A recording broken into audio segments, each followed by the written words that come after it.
Hi ಎಲ್ರಿಗೂ ನಮಸ್ಕಾರ. ನಾನು ಮೂಲತಃ ಬೆಂಗಳೂರವಳು.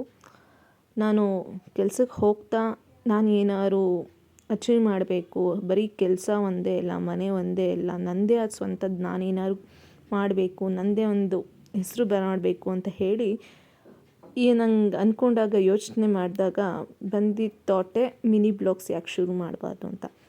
ನೀವೇ ನೋಡಿದ್ದೀರಾ ಆಲ್ರೆಡಿ ಸೋಷಿಯಲ್ ಮೀಡಿಯಾದಲ್ಲಿ, ಇನ್ಸ್ಟಾಗ್ರಾಮಲ್ಲಿ ಎಲ್ಲ ಕಡೆಯೂ ಮಿನಿ ವ್ಲಾಗ್ಸು ಆ ಥರ ಈ ಥರ. ನಾನು ಆವಾಗ ಅಂದ್ಕೊತಾ ಇದ್ದೆ, ಇವರಿಗೆಲ್ಲ ಎಷ್ಟು ಟೈಮ್ ಇದೆ ಇದನ್ನೆಲ್ಲ ಮಾಡೋದಕ್ಕೆ, ನಾನು ವರ್ಕಿಂಗ್ ಅಲ್ವಾ, ನಂಗೆ ಮಾಡೋಕ್ಕಾಗುತ್ತೋ ಇಲ್ವೋ ಗೊತ್ತಿಲ್ಲ, ಬಟ್ ಧೈರ್ಯ ಮಾಡಿ ಮಿನಿ ವ್ಲಾಗ್ಸ್ ಮಾಡೋಣ ಅಂತ ಶುರು ಮಾಡಿದ್ದೀನಿ.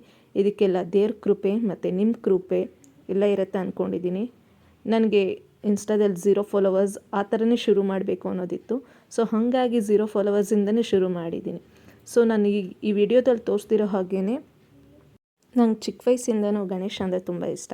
ಹಾಗಾಗಿ ಗಣೇಶನ ಕೃಪೆಯಿಂದನೇ ಮಿನಿ ವ್ಲಾಗ್ಸ್ನೆಲ್ಲ ಶುರು ಮಾಡೋಣ ಅಂತ ಹೇಳಿ ಗಣೇಶನ ಆಶೀರ್ವಾದದಿಂದ ಶುರು ಮಾಡ್ತಾಯಿದ್ದೀನಿ.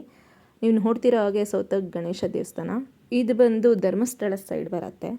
ಇಲ್ಲಿ ಏನು ಸ್ಪೆಷಲ್ ಅಂದರೆ, ನಮ್ಮ ಮನಸ್ಸಲ್ಲಿ ಏನೇ ಅಂದ್ಕೊಂಡು ಇಷ್ಟ ದೇವ್ರನ್ನ ನೆನೆಸ್ಕೊಂಡು ಇಲ್ಲಿ ಗಂಟೆ ಕಟ್ಟೋದ್ರಿಂದ ನಾವು ಅಂದ್ಕೊಂಡಿದ್ದೆಲ್ಲ ಆಗತ್ತೆ.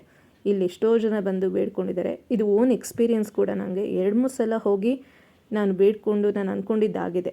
ಸೊ ಹಾಗಾಗಿ ನಿಮಗೂ ಶೇರ್ ಮಾಡ್ತಾಯಿದ್ದೀನಿ.